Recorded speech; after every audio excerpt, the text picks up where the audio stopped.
Hello students, आज हम करने जा रहे हैं chapter 5 lecture 4 states of matter में Dalton's law of partial pressure को। This law was stated by John Dalton in 1801।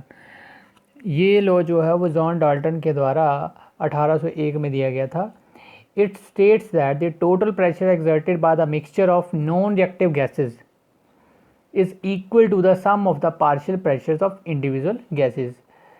अगर इस लॉ को हम कंसीडर करें तो इस लॉ ने क्या बताया था कि जो टोटल प्रेशर होता है, कोई भी मिक्सचर जो है जो टोटल प्रेशर एक्सर्ट करता है किसके ऊपर, नॉन रिएक्टिव गैसेस के ऊपर, वो किसके बराबर होता है, sum of partial pressure of individual gases. उसमें जो इंडिविजुअल गैसेस मतलब हर तरह की जो गैसेस उसमें इन्वॉल्व होती है उसके पार्शियल प्रेशर के सम के बराबर होता है। यानी कि the pressure which these gases would exert, ये गैसेस जो प्रेशर एक्सर्ट करती हैं, if they were enclosed separately in the same volume and under the same conditions of temperature। तो इन मिक्सचर ऑफ गैसेस, अगर मिक्सचर ऑफ गैसेस की बात करें तो जो प्रेशर एक्सर्ट होगा एक इंडिविजुअल गैस का उसे हम बोलेंगे पार्शियल प्रेशर। और मैथमेटिकली अगर बात करें तो टोटल प्रेशर जो पूरे सिस्टम का है वो किसके बराबर होगा, sum of individual pressure of gases के बराबर होगा। यानी कि P total equal to P1 plus P2 plus P3 and so on at constant temperature and volume.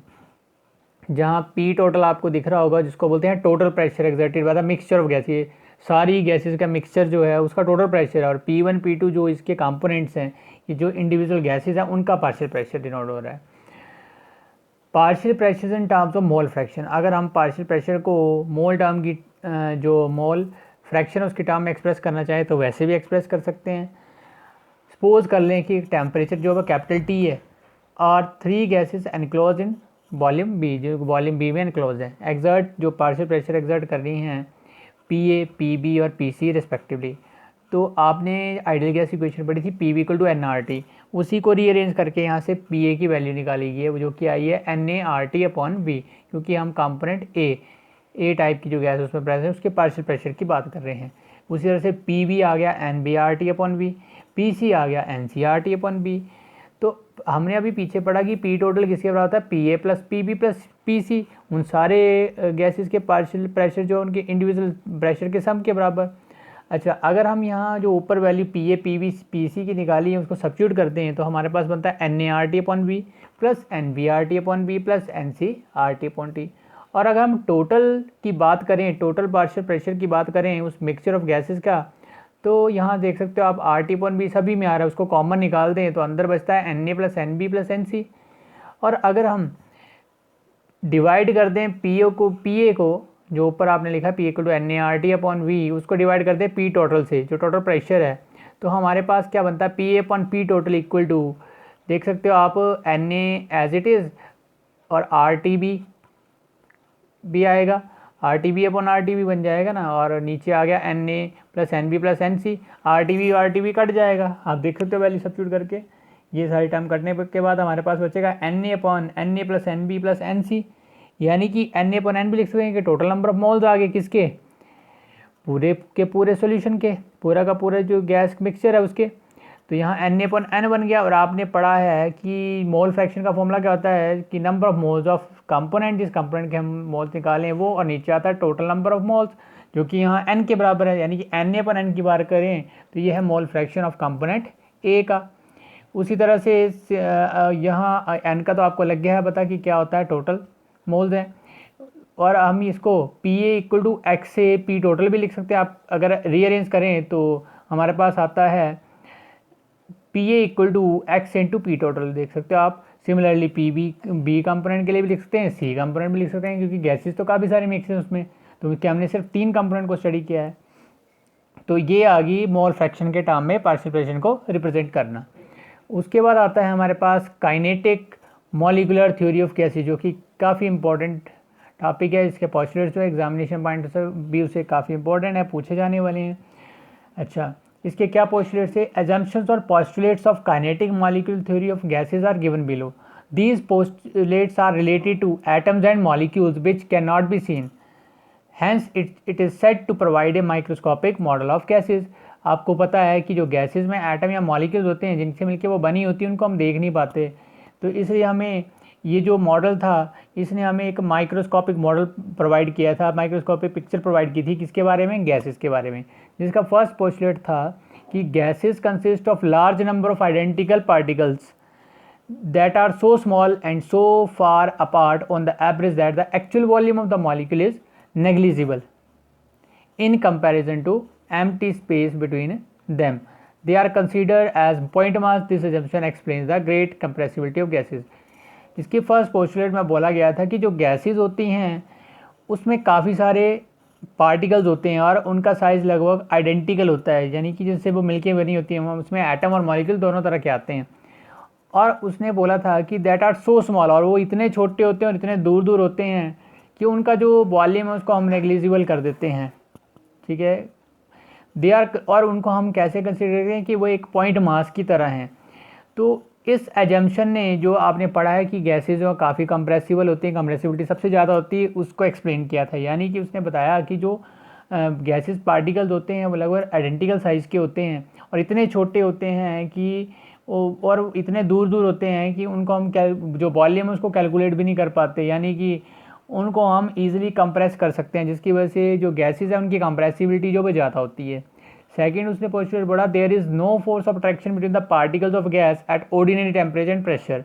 The support for this assumption comes from the facts that gases expand and occupy all the space available to them. तो इस postulate में बोला गया कि जो ये particles होते हैं गैस में, इसमें कोई भी फोर्सेस ऑफ अट्रैक्शन नहीं होती हैं ऑर्डिनरी टेम्परेचर और प्रेशर के ऊपर। और इस जो एजम्पशन थी उसको सपोर्ट करने के लिए क्या एजम्पशन आई कि जो ये जो the support for this assumption comes from the fact, उस फैक्ट से आई कि जो गैसेज जो हैं वो एक्सपैंड भी कर सकती हैं और एक्सपैंड करके वो जितना भी स्पेस अवेलेबल है उसको ऑक्यूपाई कर सकती हैं। तो आपको भी पता है कि गैसेज की क्योंकि दिखाई नहीं देती तो हम सोचते हैं कि सभी जगह क्या है, गैस प्रेजेंट है। तो नेचुरली ये गैसेज की नेचर है कि वो एक्सपैंड कर जाएगी और जितनी भी स्पेस है उस सभी को ऑक्यूपाई कर लेगी। थर्ड पोस्टुलेट था उसने कि particles of a gas are always in constant and random motion. ये जो पार्टिकल होते हैं गैस के वो हमेशा कॉन्स्टेंटली और रैंडमली एक जगह से दूसरी जगह मूव करते रहते हैं। If the particles were at rest and occupy fix position then a gas would have a fix shape. अगर ये पार्टिकल किसी जगह रुक जाएं, रेस्ट में आ जाएं, एक फिक्स पोजीशन को ऑक्यूपाई कर लें तो इसका मतलब उनकी एक फिक्स शेप हो जाएगी, तब तो उन्हें ऑब्जर्व किया जा सकता। बट यहाँ ऐसा होता नहीं है तो इसलिए उनको हम ऑब्जर्व नहीं कर पाते। तो particles of a gas move in all possible direction, जितनी भी पॉसिबल डायरेक्शन है उनमें मूव करते रहते हैं स्ट्रेट लाइन में। During their random motion they collide with each other.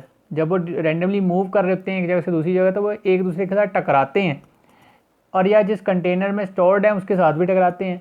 तो जो pressure exerted by the gas as a result of collision of the particle with the walls of container, जिसकी वजह से वो प्रेशर एक्सर्ट करते हैं, gas जो प्रेशर एक्सर्ट करती है और पार्टिकल के कोलिजन की वजह से किसके ऊपर, जिस कंटेनर में उसको स्टोर करके रखा था उसके ऊपर वो प्रेशर एक्सर्ट करती हैं। उसका नेक्स्ट पोस्टुलेट आया कि जो कोलिजन्स होते हैं, collision of gas molecule are perfectly elastic. कैसे होते हैं, परफेक्टली इलास्टिक। इसका मतलब है कि जो टोटल एनर्जी होती है मॉलिक्यूल की before and after the collision remain same. यानी कि अगर इलास्टिक है तो इसका मतलब है कि कोलिजन के बाद या कोलिजन से पहले उनकी जो एनर्जी है मॉलिक्यूल की वो सेम रहेगी।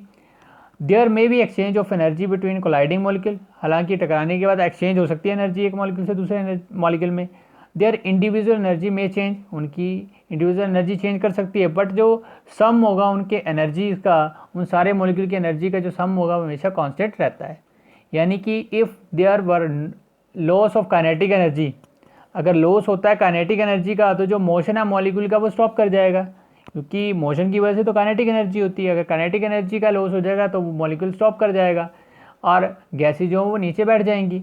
तो this is contrary to but it is actually, जो कि कॉन्ट्राडिक्शन है, तो जिसकी वजह से हम बोल सकते हैं कि जो गैसेज हैं वो कंटिन्यूसली क्या करती हैं, एक जगह से दूसरी जगह मूव करती रहती हैं।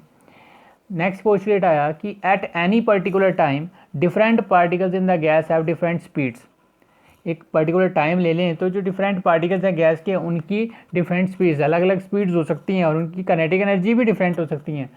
This assumption is reasonable because as a particle, जब कोलाइड करता है पार्टिकल तो क्या होता है, हम एक्सपेक्ट करते हैं कि वो टकराने के बाद उसकी स्पीड में चेंज आएगा। Even if the initial speed of all the particle वो सेम, हालांकि शुरू में हो सकता है कि जो पार्टिकल है उनकी स्पीड सेम हो और जब molecular collision will disrupt this uniformity, तो जो मॉलिक्यूलर कोलिजन होता है जिसकी वजह से उनकी यूनिफॉर्मिटी जो वो कम हो जाती है, यानी कि कम क्या मतलब यूनिफॉर्मिटी ख़त्म हो जाती है, नॉन यूनिफॉर्म हो जाते हैं ना। तो consequently the particle must have different speeds, ठीक है, स्पीड होगी तो विच गो ऑन चेंजिंग, जो कॉन्स्टेंटली क्या करती है, चेंज करती जा रही हैं। तो it is possible to show that though the individual speeds are changing, individual speed changing कर रही हैं, तो जो डिस्ट्रीब्यूशन है स्पीड की वो हमेशा कांस्टेंट रहती है एक फिक्स टेम्परेचर पर, ठीक है। नेक्स्ट पोस्टुलेट आया कि if A molecule has variable speed, अगर किसी मॉलिक्यूल की वेरिएबल स्पीड है, वेरिएबल स्पीड का मतलब समझ सकते हो आपकी चेंज हो रही है, वेरी कर रही है जिसकी value, then it must have a variable kinetic, तो उसकी काइनेटिक एनर्जी भी तो वेरिएबल होगी।